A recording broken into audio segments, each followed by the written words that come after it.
When the kids are out of school all week and your partner takes the week off too to spend time with the family, and you spend time with it, you all spend time as a family together. So it's really hard to find that time to record. But I found it. It's Saturday. I'm here. Strangely, I'm in my house waiting for a package to be delivered. It's a very special package that I have to sign for. So if you hear a doorbell or something, that's my package showing up. Or if my dog loses her business, she may lose it while I'm talking. So those two things are possible. I'm recording out of in a weird spot. Oh, let's start.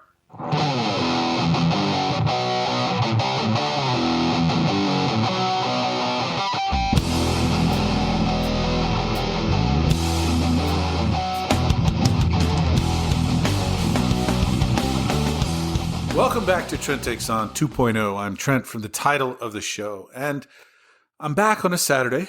Rarely record on Saturdays. I like to record before this, but, it's a holiday week.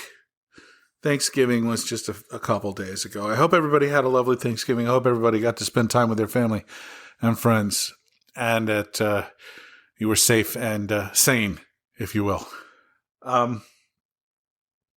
We had a good one. No drama. I know it's pronounced drama. Just trying to keep everything cool is my thing. I don't like doing that family stuff anymore because it just it's not true. It's just an uncomfortable situation, you know. We all have them in our lives. We all have those supporters in our lives, don't we? Anyway, I wanted to talk about overreactions, just briefly, and how dangerous what's going on in Washington, D.C. is right now. I know, it's exhausting, isn't it? You're tired. I'm tired. We're tired. We're all tired. We're tired of the freaking nonstop craziness that goes on because this regime is out of their minds, and they're led by a weirdo who really only cares about himself. That's all. That's all he cares about at all. That's all he cares about. But he's surrounded himself with people who leech onto him for that influence, and then they utilize that influence in such heinous, nasty, evil ways. People like Stephen Miller and Kristi Noem and Pam Bondi and Pete Hegseth and Marco Rubio, and they're all just awful, evil, degenerate parasites just glomming onto this crazy old fool and using the influence that they get for their weird, malignant fantasies. Some of it's to please Donald, the Mad King. You got to keep the Mad King happy no matter what. But a lot of it is for themselves. And when you look at basically they've been moving chess pieces around this whole time, trying to elicit what happened a few days ago. In case you live under a rock, which is probably unlikely if you listen to this podcast, you don't live under a rock. You're well adjusted and informed. Appreciate you. There was a shooting in Washington, D.C. of a pair of National Guardsmen. One fatality, and she was a 20-year-old who had volunteered to stay in D.C. over Thanksgiving so that others could go home. Anyway, she's from West Virginia, and she lost her life in the shooting. And the shooting was allegedly perpetrated by an Afghani national who came to the United States after the Afghan war was ended and was granted asylum. They were granted special status as an assistant. Basically, if they stayed in Afghanistan, these people, and there were like 72,000 of them. Afghanistan nationals who helped the United States military while we were there as translators or as in strategy or and as guides. These are the people that you need in a foreign war to keep your own people safe, to help them to do their jobs. But people who may be seen as traitors to their own countrymen for helping the United States. So these people were given a chance to come to the United States and be a part of the American dream. And one of these guys apparently felt the need to do whatever this is, make whatever statement this is. And he set about and shot two National Guardsmen and killing one. This is what we feared. This is what all this was about. They set up these situations to poke us, to prod us, to try and get the public to lash out against them in a way that they could use to fuel the next step in their retribution for, I don't know, whatever the fuck, however they feel like they've been wronged. But they've set up all of these situations with the ICE raids and the National Guard deployments and basically poking the American public nonstop by putting troops on their streets of our cities and saying, we dare you to do something about it.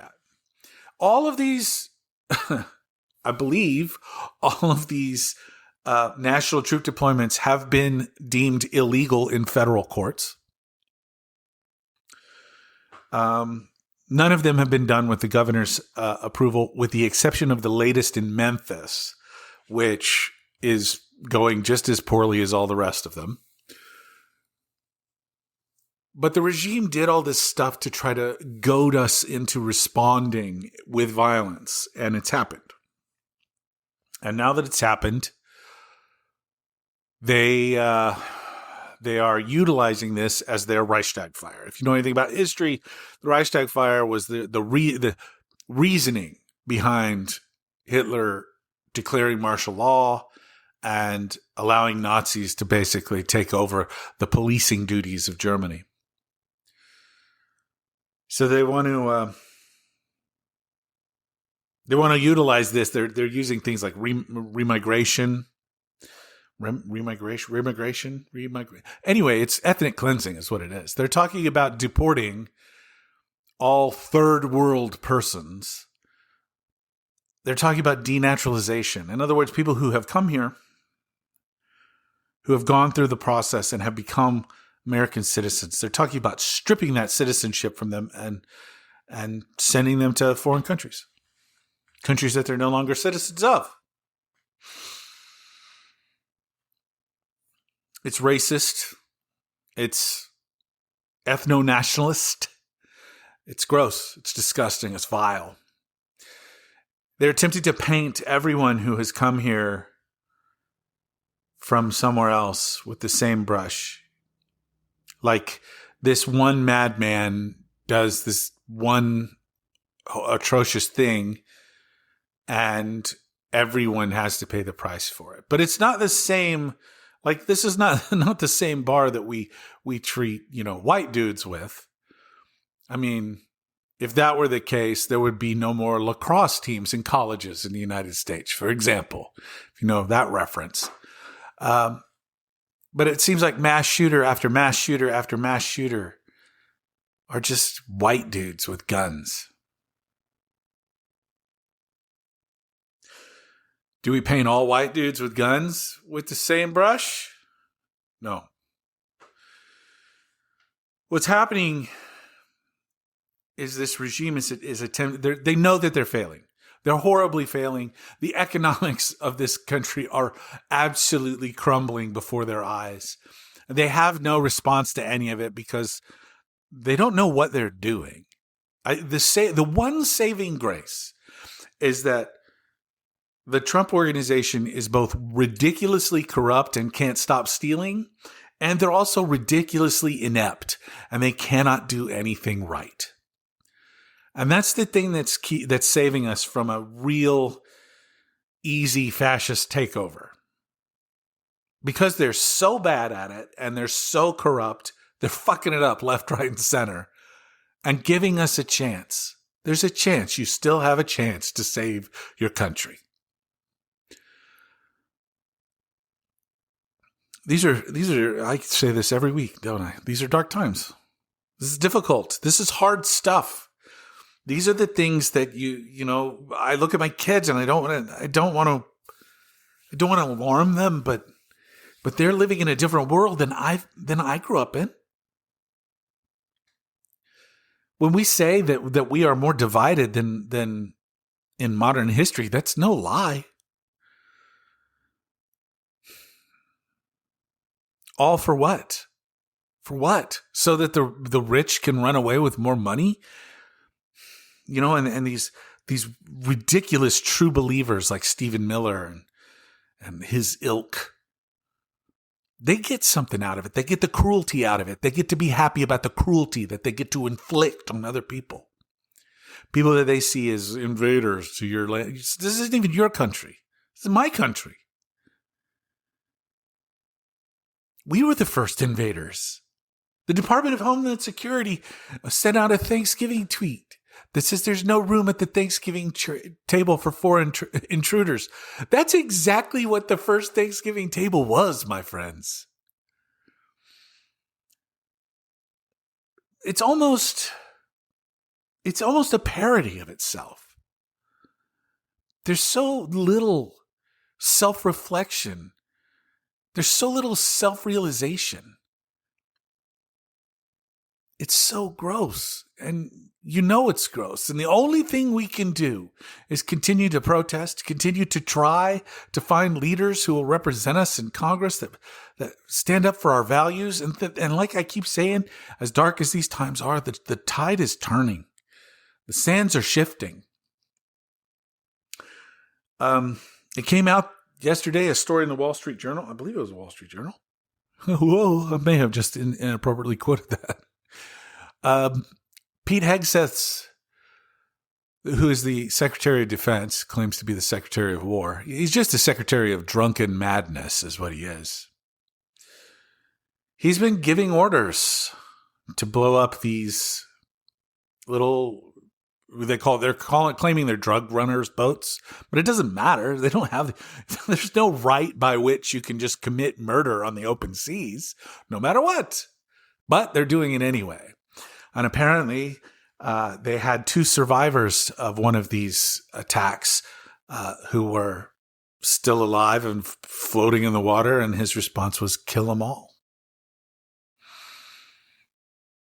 Which is also a war crime. That's full stop. No matter what, it's a war crime. What they've been doing oh, hey, there it is. Hold on, this is my... All right. Through the magic of editing, that will seem instantaneous. I love signing for packages. I still enjoy it. It's one of those weird things that I used to do all the time as a receiving manager. When I worked as a receiving manager, I signed my name hundreds of times a week for every invoice you could imagine. Anyway, I was talking about Pete Hegseth. And these actions that they've been taking in the Atlantic Ocean, Caribbean Sea, off the coast of Venezuela, destroying these boats that have no chance whatsoever of ever making it to American soil. They're much too small for that trip, and they're, they're just not. They're not going to make it. And the other thing is, they keep claiming that they're boats filled with fentanyl, which does not come from Venezuela. It comes from Mexico. What comes from Venezuela is cocaine. I don't know that they care. And they certainly don't care that they lie to us. They lie to us all the time, no matter what. The dog is chewing on a stick here and making all kinds of noise, so I'll apologize right now. Hey, do you mind? Thank you. She's going to go right back to it. Maybe I could talk her into going to the other room. Regardless of what drugs they claim are on these boats, this is not how you deal with drug interdiction. you need to stop these boats and detain the people on board. You don't kill them. You find out what more they know. You get information. Where did the drugs come from? How are there more on the way? How many people are working with you? You know, use your brains. But instead of that, we're just murdering people. And that's what it is. It's murder. And it's only a matter of time before everything catches up to these fools. A group of military lawyers have issued a statement concluding that Pete Hegseth has committed war crimes, murder, or both. And it's entirely possible that he did those at the behest of the President of the United States. Just saying. That's who he answers to. So, now, do I honestly believe that Trump's going to take responsibility for that? Nope. I think he's just going to throw Hegseth into the wood chipper because that's what Donald Trump does. I tell you, more and more, I'm seeing more and more that courage to stand up is being rewarded. And the backlash for being a coward is getting worse. So I urge you just to pay attention. Pay attention, look around, and watch. And gauge the overreactions. Remember, this was just last week. The 6 Democratic lawmakers who stood up and did a video saying that the armed forces and military intelligence and intelligence services owe their oath to the Constitution and to the what's called the Military Uniform Code of Justice, and that they are not allowed to follow illegal orders. In fact, you are duty bound to refuse to follow an illegal order. That was what they said. And Donald Trump and Pete Hegseth and every Republican you can name threw an absolute shit fit calling them seditious, calling them traitors. Donald Trump was calling on them to be murdered for being traitors to the state, when all they did was send out a message reminding people what the law is. No specifics were given. None. On purpose. This statement was carefully worded. And the overreaction was so off the charts. And now this comes from the Wall Street Journal. I think it was the Wall Street Journal. Man, I read all these things and they mash together. Could have been the New York Times. Pretty sure it was WSJ. Hegseth, Trump, off their rockers screaming about how traitorous it was to remind people that you can't follow illegal orders. Why were they doing that? Because they've been giving illegal orders. And people have been following those illegal orders. It kind of ran right under the radar. But several weeks ago, the guy who was in charge of all of the naval command in the Southern Hemisphere, who was in charge of this whole thing, resigned, took his early retirement because he felt that these orders were at the very least questionable, if not outright illegal. So they gave him his early retirement, replacing him with someone who would follow the order. The overreactions tell you the truth. Everything from Donald Trump screaming that the Epstein files are a Democrat problem to this nonsense, to Donald Trump screaming about Biden being responsible for all of the inflation. It's all projection. The truth is, they know they're the ones responsible for all of these things. They know it. So they just scream at the top of their lungs that somebody else did it. It's like having your country run by a bunch of 6-year-old boys who are constantly in trouble and constantly trying to throw each other under the bus. Or someone else. Anyone else. Anyone that's not me. And that's a recurring theme with Donald Trump in particular. He cannot admit to wrongdoing. He cannot admit to mistakes. He cannot admit that he was in any way, shape, or form even minutely wrong. When in reality, I can't name a time that he was right.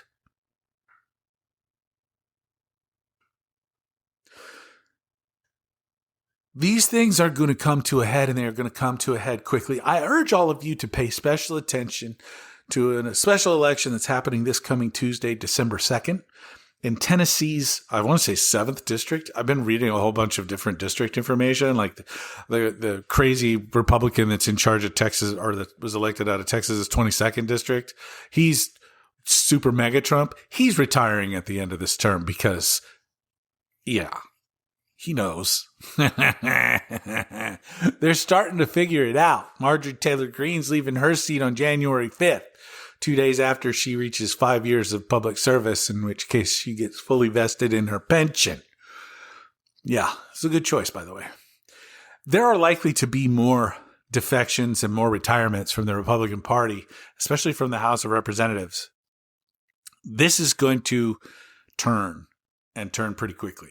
But this December 2nd special election, Afton Bain is the name of the Democratic state assemblyman who is running for the House of Representatives. This is a federal election for a seat in the House of Representatives. This district is Republican plus 22. 22. In the last election, R plus 22, which is a beat down. Ouch. Polling last week shows it dead heat. That's how revolting Republican politics are right now. Democrats are not popular either. But they're not popular because they haven't been able to do anything to slow down Republicans.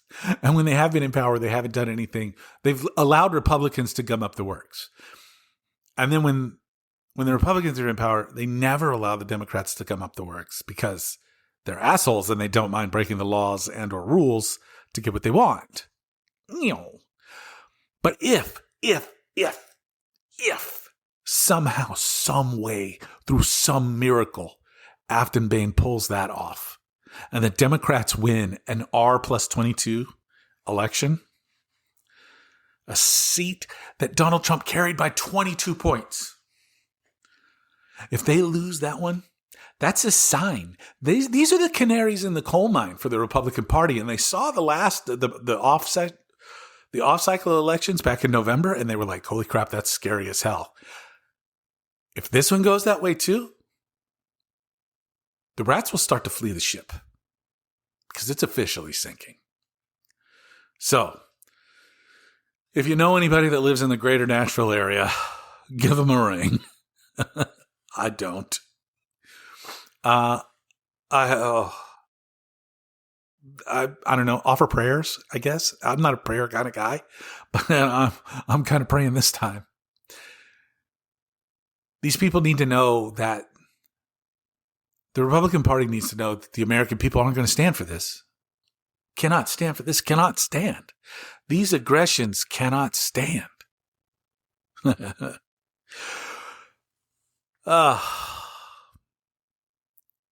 I am going to sign off early today. I want to do that because I'm going to attempt to do something next week, if I can pull it off.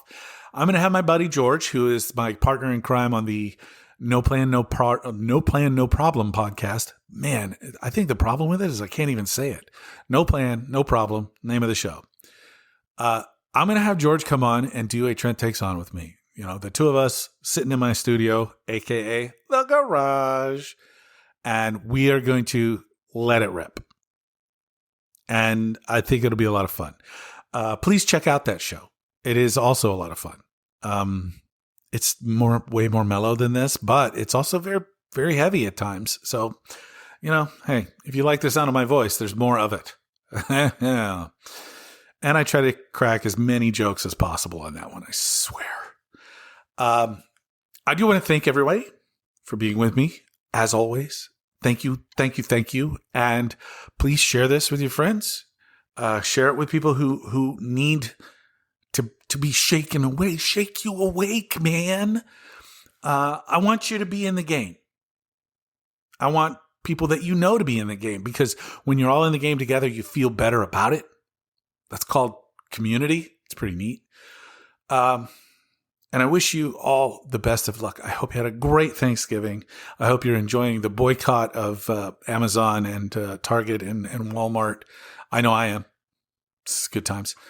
And I will be back with you next week, hopefully with my buddy George.